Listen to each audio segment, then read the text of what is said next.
राधे राधे दोस्तों, हमारे YouTube channel पर आप सबका बहुत बहुत स्वागत है। आज मैं आप लोगों को सुनाने वाली हूँ विनायक चतुर्थी की व्रत कथा। आगे सुनने से पहले वीडियो को लाइक और चैनल को सब्सक्राइब अवश्य करें। श्री गणेश चतुर्थी व्रत की पौराणिक कथा के अनुसार एक बार भगवान शिव तथा माता पार्वती नर्मदा नदी के किनारे बैठे थे। वहाँ माता पार्वती ने भगवान शिव से समय व्यतीत करने के लिए चौपड़ खेलने को कहा।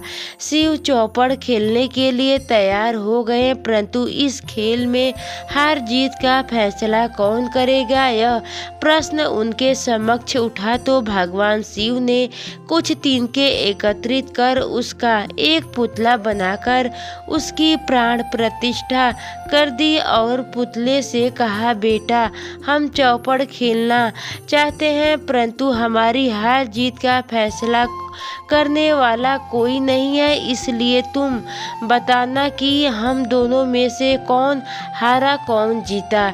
उसके बाद भगवान शिव और माता पार्वती का चौपड़ खेल शुरू हो गया।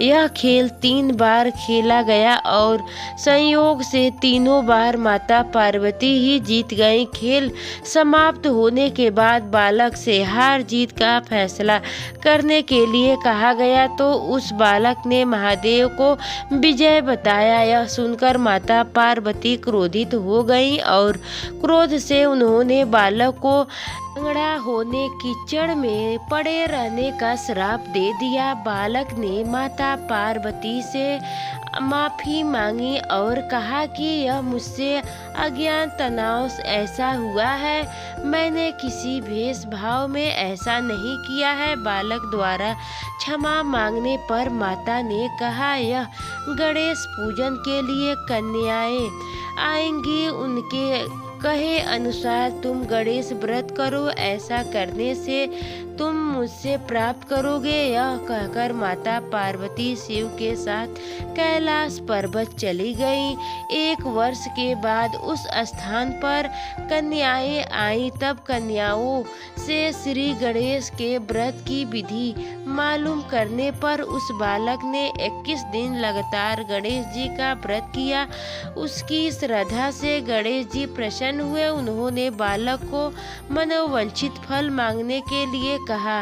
उस बालक ने कहा, हे विनायक, मुझ में इतनी शक्ति दीजिए कि मैं अपने पैरों से चलकर अपने माता पिता के साथ कैलाश पर्वत पर पहुंच सकूं और वे यह देख प्रसन्न हो। तब बालक को वरदान देकर श्री गणेश धर्म हो गए। इसके बाद वह बालक कैलाश पर्वत पर पहुंच गया और कैलाश पर्वत पर पहुंचने की अपनी कथा उसने भगवान शिव को सुनाई।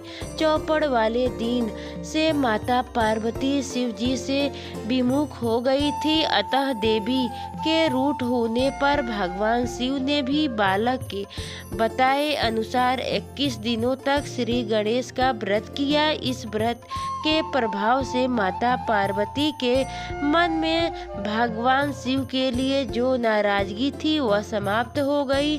तब यह व्रत विधि भगवान शंकर ने माता पार्वती को बताई। यह सुनकर माता पार्वती के मन में ही अपने पुत्र कार्तिक से मिलने की इच्छा जागृत हुई। तब माता पार्वती ने भी 21 दिन तक श्री गणेश का व्रत किया तथा दुर्वा फूल और लड्डुओं से गणेश जी का पूजन अर्चना किया। व्रत के 21वें दिन कार्तिक स्वयं माता पार्वती जी से आ गए मिलने। उस दिन से श्री गणेश चतुर्थी का यह व्रत समस्त मनोकामनाओं की पूर्ति करने वाला व्रत माना जाता है। इस व्रत को करने से मनुष्य के सारे कष्ट दूर होकर मनुष्य को समस्त दुख सुविधा प्राप्त होता है।